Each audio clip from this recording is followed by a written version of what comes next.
Good evening. Thank you for joining us. Welcome to the Eisenhower Presidential Library and Museum. My name is Joy Murphy. I'm the education specialist.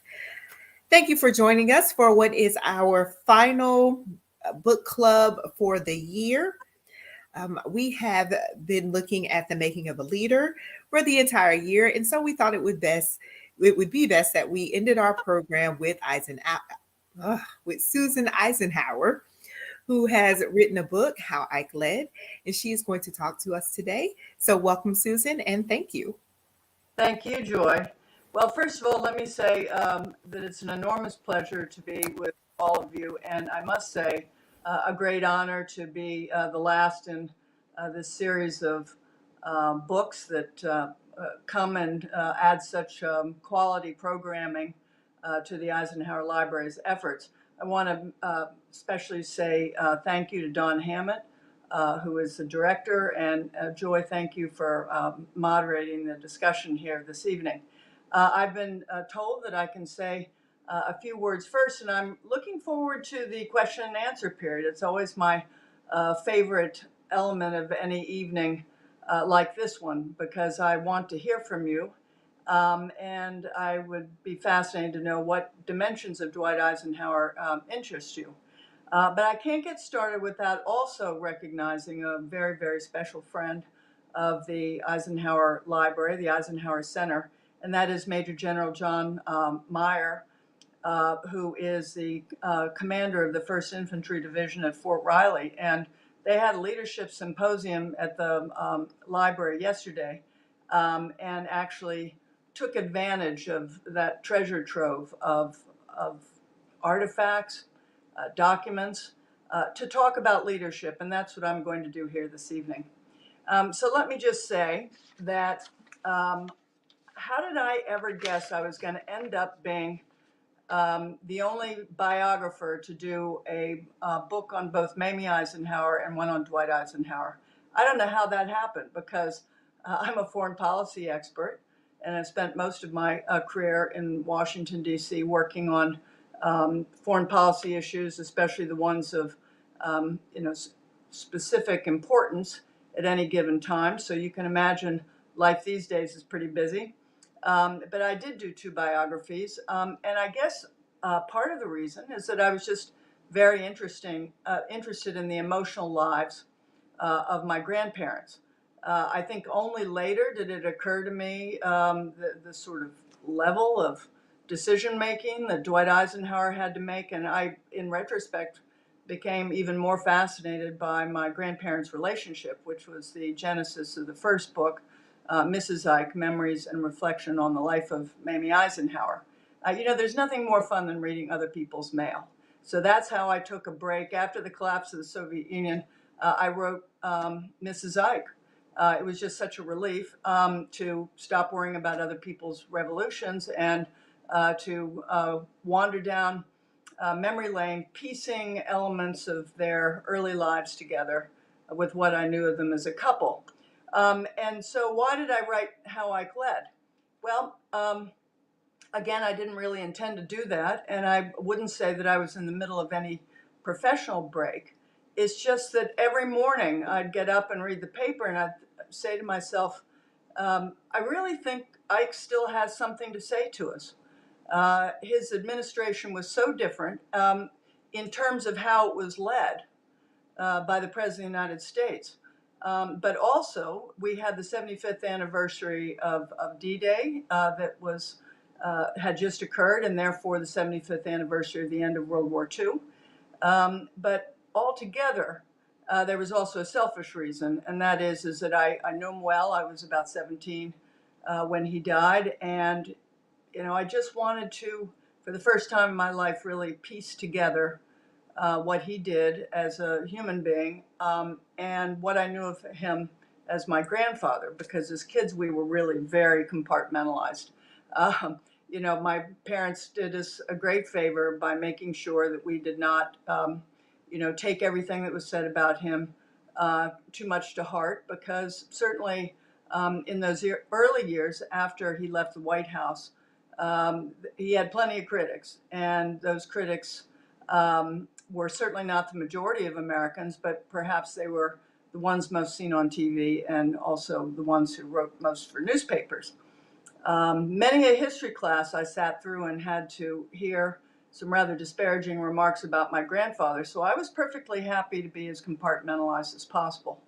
Anyway, so what does Ike still have to say to us today, and why was I intrigued as I did research on all this? Because, it wasn't as if it wasn't a tumultuous time as well. I get a little sick of reporters and other people saying this is the most consequential period of time ever. Well, excuse me, there was World War II, which was a catastrophe. It was a world war. 65 million people lost their lives. I'd say that is on a scale that we're certainly mercifully not seeing today. And furthermore, the 1950s were a period of very rapid change. Not only was there, of course, the burgeoning civil rights movement, there was an economy that was not in good shape. There was a Republican Party that had been out of power and blamed for the Great Depression. But even more important, there was a deeply divided country that was tired of the Korean War, and there were plenty of policy advisors that all pointed fingers in different directions. Against this backdrop was the advent of the hydrogen bomb. And the hydrogen bomb, made the atomic weapon look like a walk in the park. And I don't say that, maybe that sounds disrespectful. I certainly don't mean that. The catastrophe of the atomic weapon brought about not only a drive on the part of the Soviet Union to meet us in that direct way, but also the advent of the hydrogen bomb made warfare a completely different set of calculations. So there are a number of things I think he has to tell us, and it's especially appropriate given the fact that tonight is election night of our midterm elections. And I say that because it was a very, very tough time in the 1950s, not at all dissimilar to today, except that the brand of leadership was entirely different than what we see, frankly, in both parties. I'm a nonpartisan, so I want to just emphasize that I'm not trying to make any partisan point here. But I would say one of the things he was trying to say, if he wasn't actually saying it, he was demonstrating it. And that's why my book's called How Ike Led. It's the how that I concentrated on and less so the what. What was clear to me is that he believed, or he exemplified, the fact that leadership is a lot harder than just occupying a leadership position.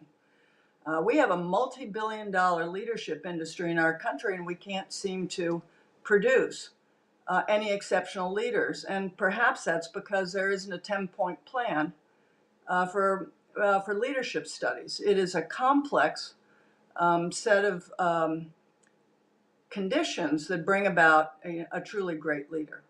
And maybe one of the most important things is that leadership has to come from inside yourself. Yes, many of the ways to improve leadership can most certainly be taught. But at the end of the day, you have to be prepared to suffer the consequences of what a leader has to do. All the easy decisions are made lower down. It's a hard job of trade-offs and of other challenges, frankly, both to one's personal stamina, but also one's ability to rise above the noise and to stay focused. In my grandfather's case, of course, his own religious upbringing, the atmosphere in his family, and his time at West Point all led to one thing, and that was committing himself to something larger than himself. And this made his leadership responsibilities one of patriotic duty as opposed to some kind of self-aggrandizement. Now, that might sound a little bit too good to be true, but let's remember that America has not produced more than three, supreme commanders of their wars. And I don't mean that as a title. I mean that as the overall commanding general, who also had a two-term presidency. Wars of consequence as opposed to some of the smaller wars we had. And so I do think that Ike has more in common in a lot of ways with George Washington and Ulysses S. Grant than he may with some of the more politically oriented presidents we've had in our past. I think the other thing that he told me as I read his diaries and went through the scholarship and spent a lot of time again on letters is his strong belief that society will fail if the calculation is zero sum. And this is, of course, one reason why so many Americans are upset and almost disoriented because of the nastiness in politics today. I'd say politics was always, contentious, or it could have been, it could be contentious under certain circumstances, but there is a kind of high level, a high level effort to disregard or to talk down their opponents. At least in the old days, there was some kind of outward decorum. I personally enjoyed working on the Joseph McCarthy chapter because Joseph McCarthy tried to quote, I get down in that gutter and tried to take the President of the United States with him, and I just refused to engage McCarthy directly. This is a story that had to be developed over many years because I think Eisenhower's role originally was misunderstood. But this zero game, this zero sum approach that we have today is not conducive for what Eisenhower deemed perhaps the great theme of his two-term presidency, which is what he called the middle way. In order to find compromise and to make winners of everyone and to move an effort or an issue along requires a kind of certainly a public respect. And this he did, and it won him many friends. I talk a lot in my book about how he organized the White House and what kind of effort he spent on both Democrats and Republicans alike. And I would say as a result of that, enjoyed big popular support, even as things began to get noisier and a little more contentious at the end of his second term. But anyway, these deep divisions we have in our country today, I think is answered in Ike's own words when he said that the deep divisions in our country are a welcome sight for an alert enemy. And today we just have to understand that these kind of deep divisions are not just a domestic issue, they're a national security issue as well. I would say that we haven't, since the Eisenhower administration, seen anyone who's bought into his big idea, too, about it. Sometimes it's called the Great Equation. And that is what our national security is not just composed of national unity, but it entails, of course, our military capability, but also, equally important, he thought, was the state of our economic environment and our own fiscal responsibility. I mean, it's an extraordinary thing to note that he balanced the budget 3 times in 8 years, got close on another 2, managed to rebuild the military, bring an end to the Korean War, and then to assure peace and prosperity for his 8 years, so much so that not a combat soldier was lost in combat during the Eisenhower administration after the Korean War was settled. And that was, by the way, in the summer of 1953, just after he came to office. But let me concentrate for a minute on one of the other great issues that has consumed America, and that is the feeling that other people's views today don't count. And I know if he were alive today, he would be, again, the same moral spirit as he was during the McCarthy era. He just had a different leadership way of handling that crisis, doing it behind the scenes to assure that no one was incentivized to back up Joseph McCarthy, because Ike believed that if you criticize people publicly, they would develop a desire for revenge, and that revenge would then create this kind of cycle. So Eisenhower decided that he would work with his own party members, because Joseph McCarthy was, after all, a Republican, and that they would work together over a longer period of time to have it appropriately handled, which was a censure by the Senate of the United States. But in a very, very famous moment, Eisenhower gives a speech at Dartmouth College, and it's sort of been termed "Don't Join the Book Burners." So if you don't mind, I'd like to read you Dwight Eisenhower's own words. This, by the way, was an extemporaneous speech that he gave because he had just heard that Joseph McCarthy and his crowd were suggesting that books in our foreign embassies be taken out of our libraries, and that indeed the word book burners had been mentioned.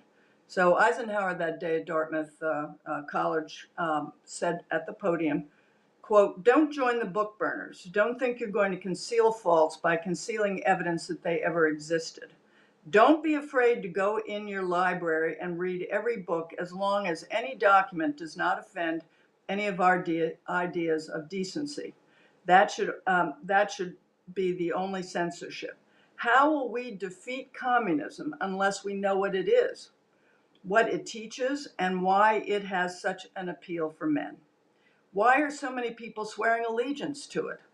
It's almost a religion, and we've got to fight it with something better, not by trying to conceal the thinking of our own people. They are part of America, and even if they have ideas that are contrary to ours, their right to say them, their right to record them, and their right to have them in places where they are accessible to others is unquestioned, or it's not America." Wow. If that doesn't sound like a contemporary argument, I don't know what does. But Eisenhower actually spent much of his presidency, and certainly during the war years, focused on developing some principles for himself that would help guide him during some of the most momentous decisions he had to make. And I know that we probably have some people who are veterans on this call tonight, and also people who have a great interest in his World War II record. In looking at it myself, I keep thinking that the principles that he used during his presidency were ones that he honed remarkably well during World War II. It's hard to imagine that if he had picked a fight with everybody who didn't agree on his strategy, and if he had been rude and vindictive to our allies, that alliance would have never held. As a matter of fact, during some of the most consequential periods of that war, he showed time and time again what patience and internal discipline can really do in terms of bringing out the best in others. And while we're talking about bringing out the best in others, the other thing Eisenhower has to say to us today is the role of optimism. You can't get people to go into combat if you tell them they're going to lose the war before they've even started. And this is it. Show me a politician who gets up and talks about new ideas, that talks about how we can actually solve our problems together, who can actually talk about what it's going to take to unify our country. Instead, it's all negative. Every day we hear about one more reason why it's going to be too hard. And of course, all those same trends, all those same fears existed in the 1950s. But we had a president who deeply believed in the future of this country, who deeply believed that the American people were courageous and strong. They showed themselves to be that way during World War II. and that we, with the proper planning and with the right attitude, would be successful no matter what. And indeed we were.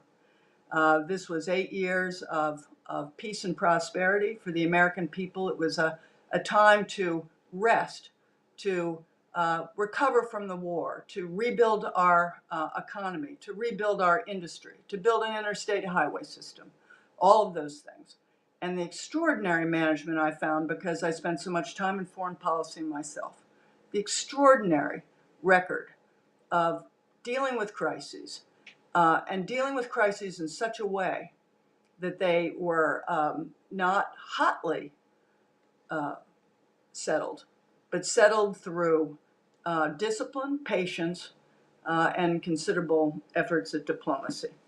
So I'd like to maybe just begin to wrap up my comments here. It was a very, in some ways it was a very easy book to write, and in some ways it was very hard. I sort of started out thinking that this book would be my goodbye to my grandparents and especially my grandfather.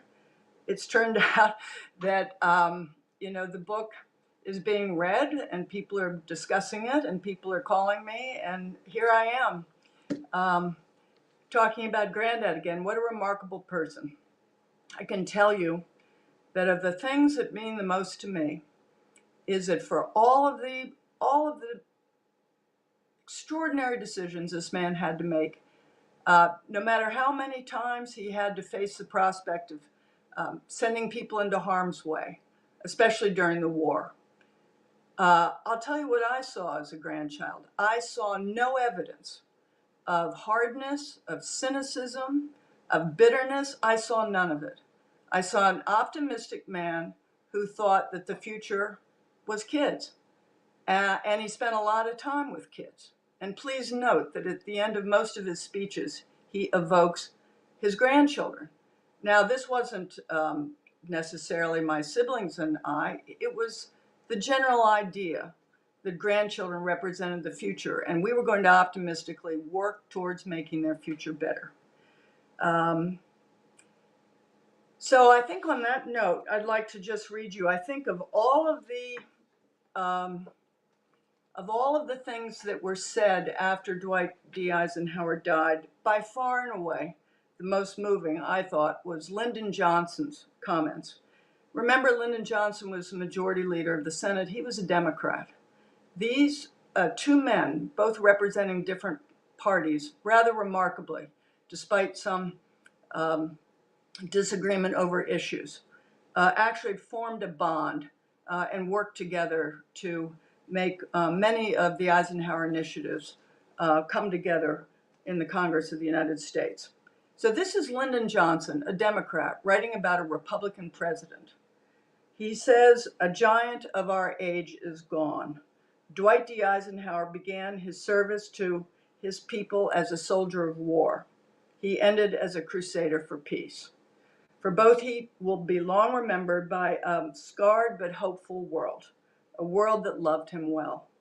The sturdy and enduring virtues, honor, courage, integrity, decency, all found eloquent expression in the life of this good man and noble leader. I treasured him always as my close and lasting friend." And then he concludes by saying, "America will be a lonely land without him, but America will always be a better nation, stronger, safer, more conscious of its heritage, more certain of its destiny, because Ike was with us when America needed him." Thank you very much. I look forward to taking questions. All right. Thank you so much, Susan. We have a few questions. If you are joining us, you can type your question in the chat and I will moderate your questions for you. And I will try to get to as many as I can with our time constraints. So the first question says, from your research, have you found any evidence that Eisenhower seriously considered overtures to run as a Democrat, or was he always going to be a committed Republican? Well, that's a great question. And first of all, let me thank those of you who have sent in questions. I just want to reassure you, I've been asked everything. So there's no offense would be taken for something you're just plain curious about it. I'll do my best to answer as many as we can fit in this evening. Well, let me say that frankly, of all the chapters I worked in my book, the one I got the biggest kick out of was the chapter related to Eisenhower's post-war career. He was chief of staff of the Army after the war was over. He came back as an extraordinary hero, as you well know. The ticker tape parade in New York City was the largest ticker tape parade in the history of New York ticker tape parades. He then struggled very long and hard about what to do after his tenure as an Army officer was over, and he decided to become to accept the offer of being president of Columbia University. And then during that period, President Truman asked him to come back and be the first commander of NATO forces. Throughout all of this, and especially when he went to Columbia, everybody thought that he was just waiting in the wings, ready to, jump, throw his hat into the ring for president. But nobody knew what party he came from, because in those days, the military had a tradition of not voting in our elections. And so the thing that was fun about reading his diaries is that he was pursued by everybody. The Democrats hoped he was a Democrat. The Republicans hoped he was a Republican. And depending on who was running in which election, the team that felt most vulnerable would come and ask him to run. And the descriptions in his diaries of the embarrassment he felt by accepting the request for a meeting with some pretty important people, he just found it uncomfortable, and he kept saying no, and I'm not going to tell you, how I vote, or I'm not going to tell you what party I'm from. But I think as time went on, and especially as the Republicans became more and more isolationist, I think there's a moment when Dwight Eisenhower realized that if he didn't begin to take this seriously, that is the idea of running for president, that everything he'd worked for during World War II could be lost. And because he felt that the United States not only played an indispensable role during the war in creating not just the arsenal of democracy, but also extraordinary, badly needed manpower and team building and the rest of it, that the world again, especially facing a communist threat, could be endangered. So now I'll tell you one other thing. I have not verified it myself personally, but I was told by a scholar who recently tried to track this down in New York, where apparently he registered to vote for the first time, that he was registered as an independent. Rather intriguing. And so not only did he become a member of the party to run for president, he also gave up his military pension and his rank as a 5-star general, which he had to do because we have a civilian presidency. So he risked his pension to make this run. And both of those things are really quite interesting, I think. He was very worried that the Republican Party needed reform, he believed, and he was also concerned that our system needed a strong two-party arrangement. And so for that, he took off his 5 stars and set about trying to bring the Republican Party into an internationalist mindset, which he did successfully by the end of his presidency. Sorry for the long answer, but it's such a good question. All right. Any thoughts on how our 21st century world challenges political leaders, such as Twitter, things like that, political leaders in handling difficult situations discreetly or behind the scenes? So the question is, can they still do it behind the scenes? Is that I think that's the question in this world of a lot of information getting out easily and social media. Can they still handle things discreetly? Well, they can certainly they can certainly do it if they need it or want to. That's what the whole classified system is. And that is the reason there's a situation room and all the rest of it. The question is, do they want to? And again, I'm not singling anybody out, but we have come to equate attention with leadership, and they can be two very different things. You know, one of the smartest things that was ever said to me was said to me by an acquaintance who said, you know, there are in the leadership sphere, there are two types of people. There are stars and there are leaders. And the different and this person said you should really know yourself well enough to know what you are if you are holding a leadership position.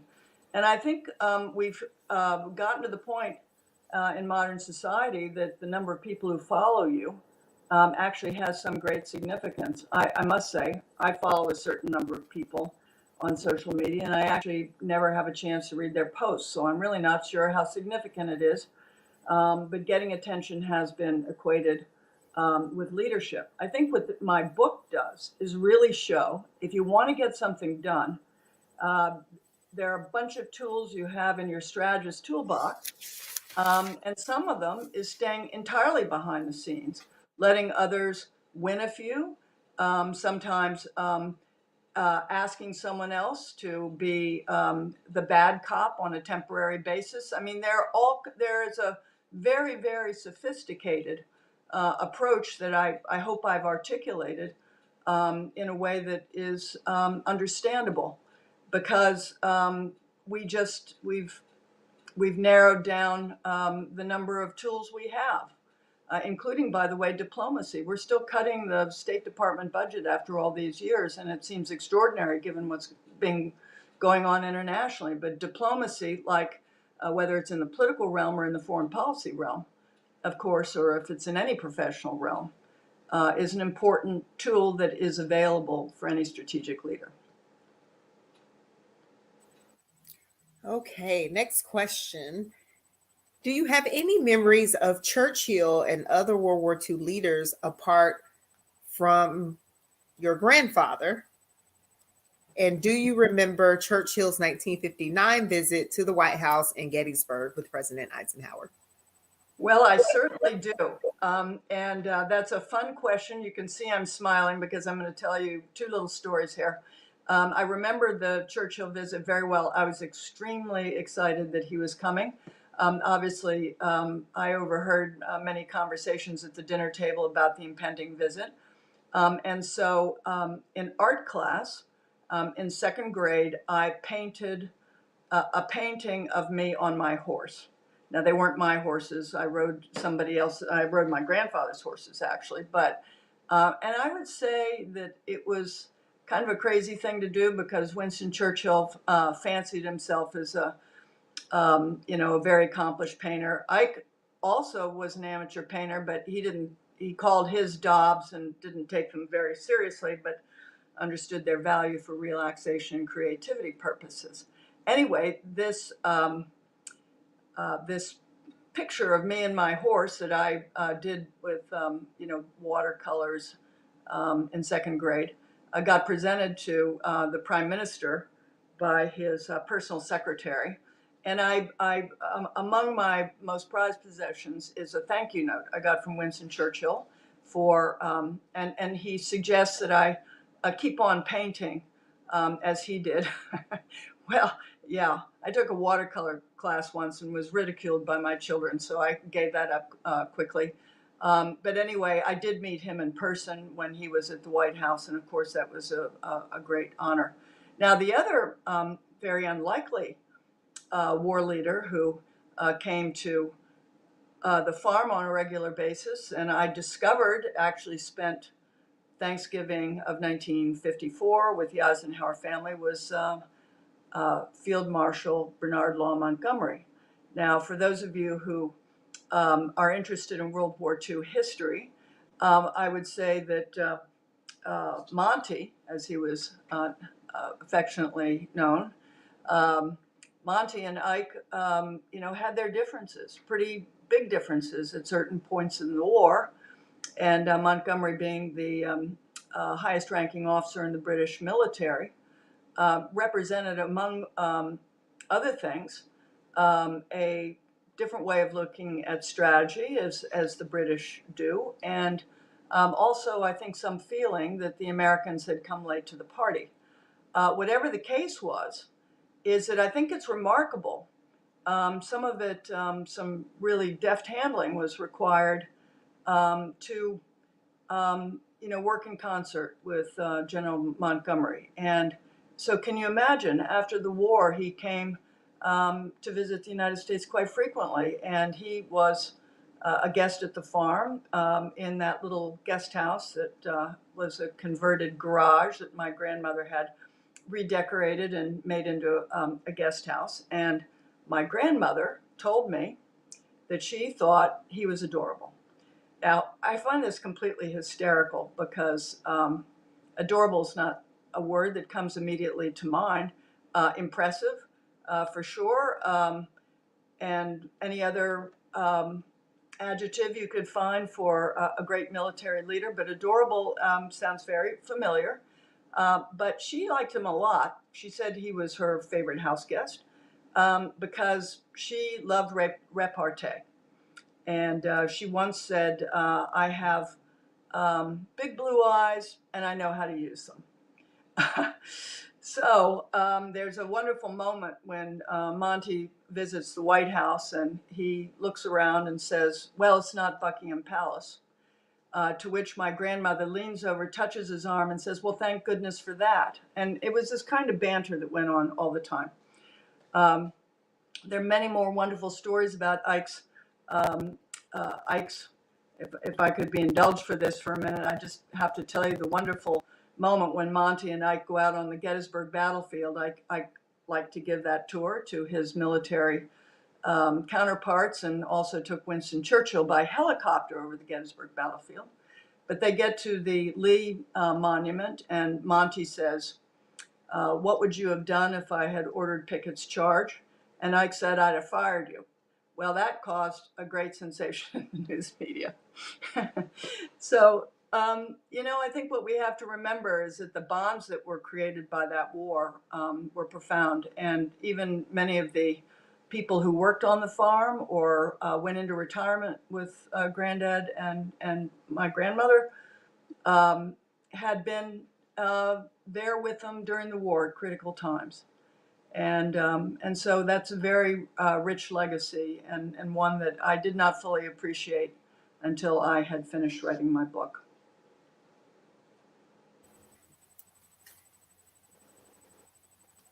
All right, we still have a few questions and little time, so I'm going to try to get to all of them. The next one says, was it a tough task weaving your personal connections into the book? Well, of course, it's always a tough task. I only make cameo appearances, and it's usually to make a specific point. For instance, I once was sent home from school with a number of questions from my 8th grade history teacher. Granddad did not like that when people asked us to carry questions to him. He was perfectly willing to answer questions, but he didn't like this sort of grandchildren as a go-between type thing because he thought it put us under pressure. But anyway, I asked him, I'll never forget this. I asked him why. I'm looking at the piece of paper from school, and and the question was, why didn't he intervene in Hungary after the Soviet Union went back to reestablish their primacy there? And he looked exasperated by the question because he didn't want me to be asking him questions anyway. But he said, "What, and start World War III?"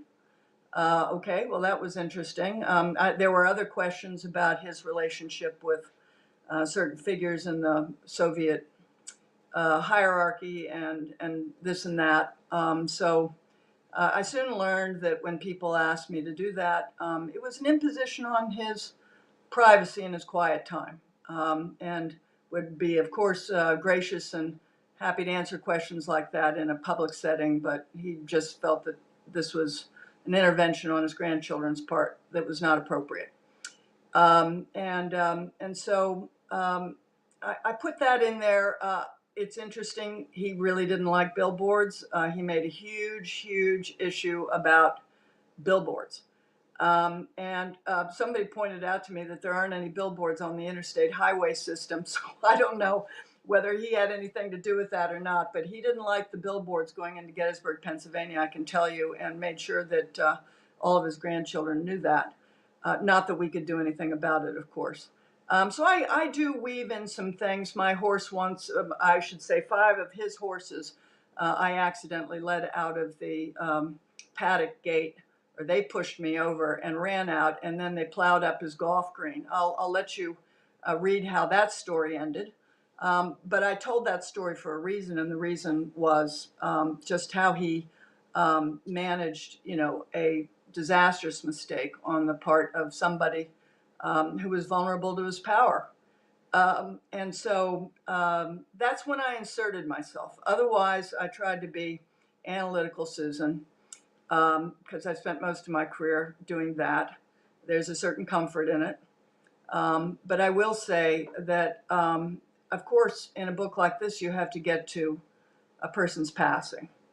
And I will confess that I found the last bits of writing this book very tough. I mean, very tough. And it's because I had to say something that I observed in his last years and last days, and just reliving that was hard. But altogether, I'm glad I did the book, and I'm particularly glad because I got fed up again as this kid in history class with everybody comparing him only to politicians. And then it's no accident of scholarship, but this is a consequential career of, pretty intense 20 years. And so some people are more interested in the war years. I mean, writers, I'm saying scholars, and others are more interested in the presidency. But you have to be a really energetic person to write about both in the same book. Really energetic. And so I thought that probably the general reader has chosen one or the other part of this career. So instead of writing a book about that is a biography, where it goes chronologically, I tried to write a thematic book so that I could demonstrate that Eisenhower the general was the same man as Eisenhower the president. And that was my objective, and so it wasn't nearly as personal as just those few incidents I mentioned.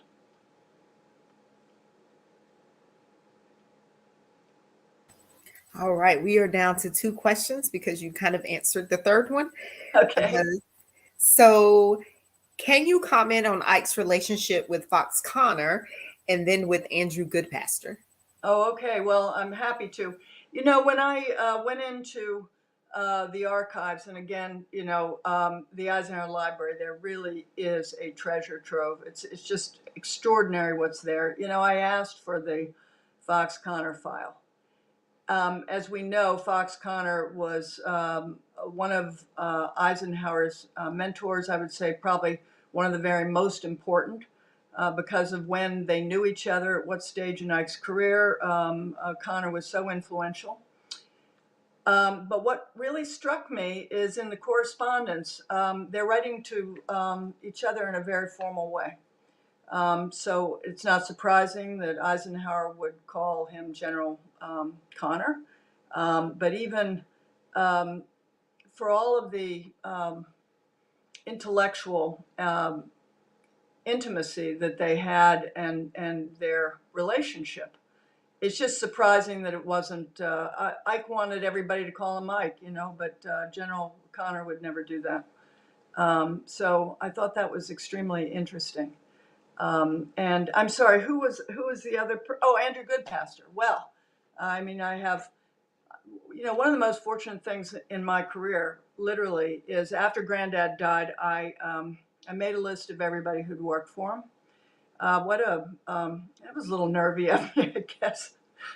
But I slowly contacted everybody, as many people as I could find who are still alive, and I went in and I just interviewed them at first, but I wanted to know Granddad better than I knew him just as a grandchild, and I just didn't want him to be gone. So one of the people who literally took me under his wing was Andrew J. Goodpaster.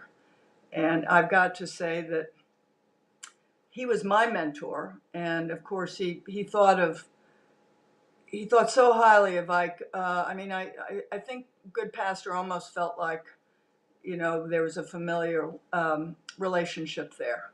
I mean, very much in military fashion, but that Ike was a mentor to Goodpaster as well. And so, I had many opportunities to talk to Goodpaster about the president, also about the general, and General Goodpaster played a very big role in informing a lot of the ideas I had for this book, because he and I spent so much time together. And what an honor that was. And of course, we all know that General Goodpaster in military circles, was a legend in his own time.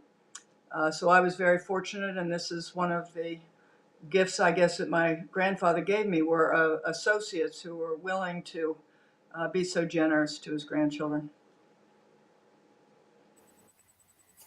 All right, we are down to our final question.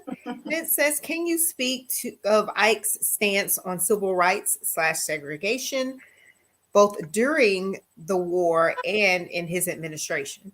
Right.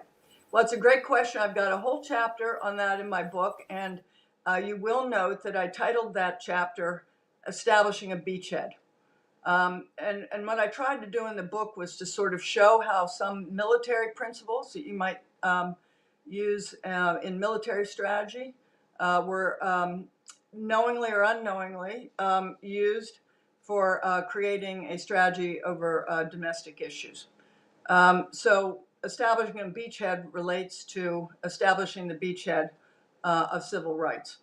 And so, okay, during the war, I think it's important to say that there were regulations in the Army. We had a segregated Army. So I did not have the authority to fully integrate the military as he would have liked, but he sure got a good start at it because certainly at the Battle of the Bulge, which is the example I used in my book, he made it possible for African Americans to volunteer in that campaign, and to really, this would give them the opportunity for great advancement. And I do think that the debt that he felt to those volunteers and the extraordinary performance of those troops, those African American troops, played a very big role in his interest in civil rights.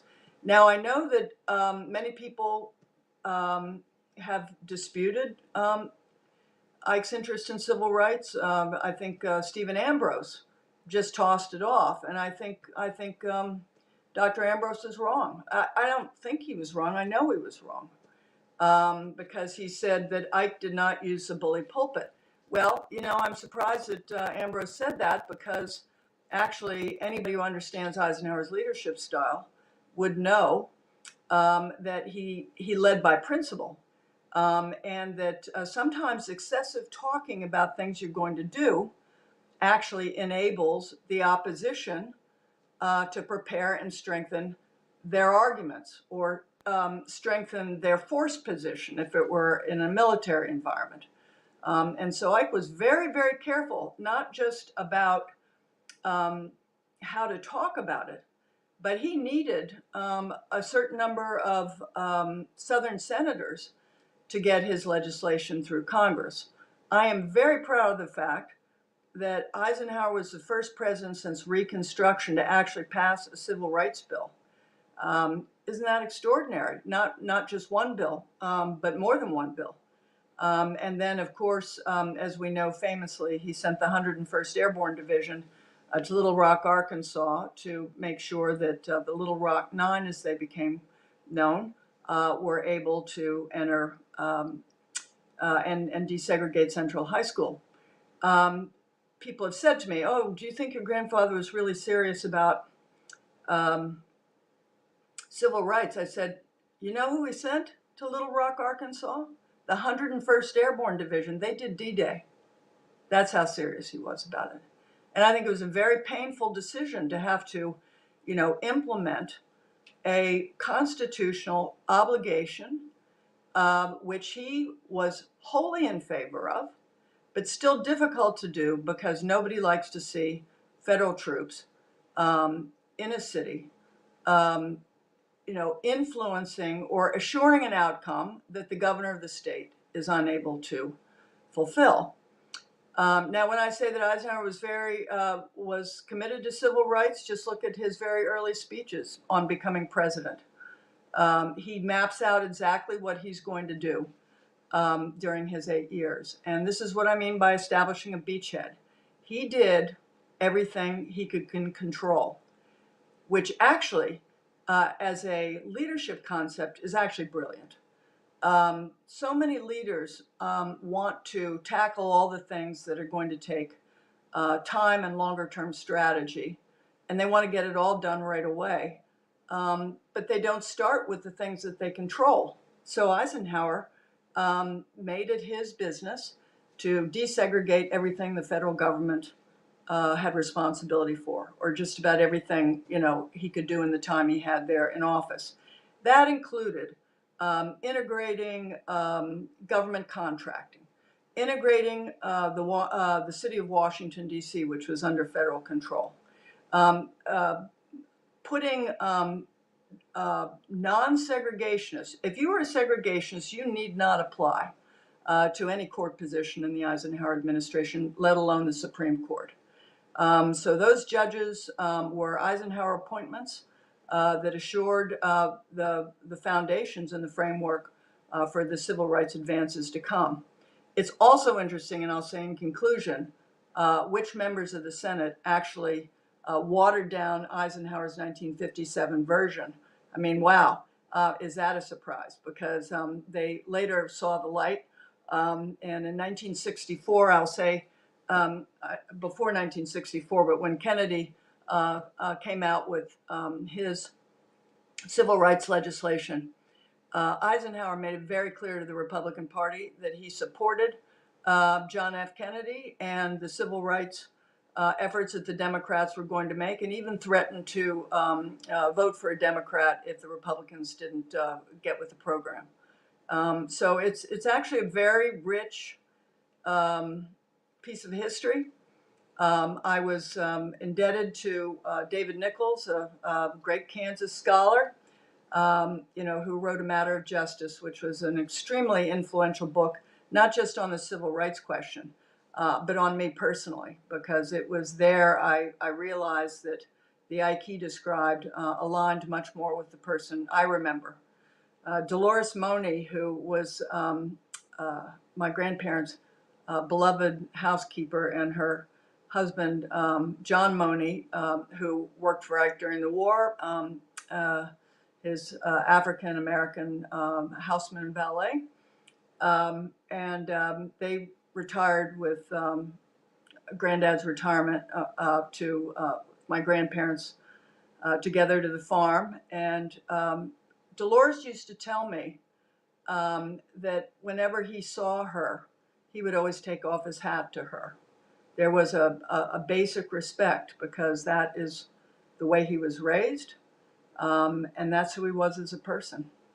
So I want to thank you very much for that wonderful question. Thank you for all of those questions. And I hope that I've illuminated this man a bit more for you. He was an extraordinary person, and so extraordinary that I still can't actually believe that I'm related to him.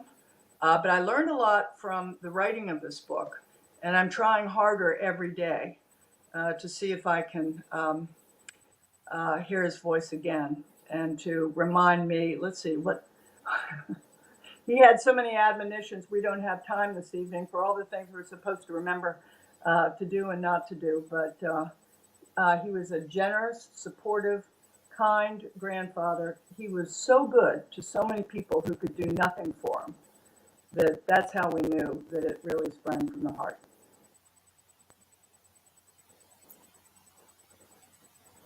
All right. So we have taken our last question. I am sorry that there was one more question, but we are short on time. There are also some very wonderful comments in the chat.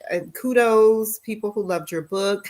So when you have time, they'll be on the video on our YouTube page, so you can always go back and take a look at them. So thank you so much, Susan, for giving us your time and talking to us about your book and talking to us about your grandfather. We certainly appreciate it, and we have enjoyed your program. Thank you. Well, Joy, it was a great pleasure to see you again, and thank you for this opportunity. It means a lot. And to all of our guests, please hang with us for just a minute. We have a few more announcements before we end the program. So firstly, we always want to thank our sponsors, the Eisenhower Foundation and the Jeff Cope Memorial Foundation. We are extremely grateful to them, because without their support, we would not be able to bring these programs to you. Our next and final program for the year is we will welcome Kevin Hemel for our Lunch and Learn on November 17th. And he will be talking about Patton in Morocco. It is the last program in our series of The Making of a Leader. We are wrapping up for the year, so please join us. It will be both virtual and in person. So thank you again so much for joining us. I do certainly hope that you enjoyed our program, and you all have a wonderful evening.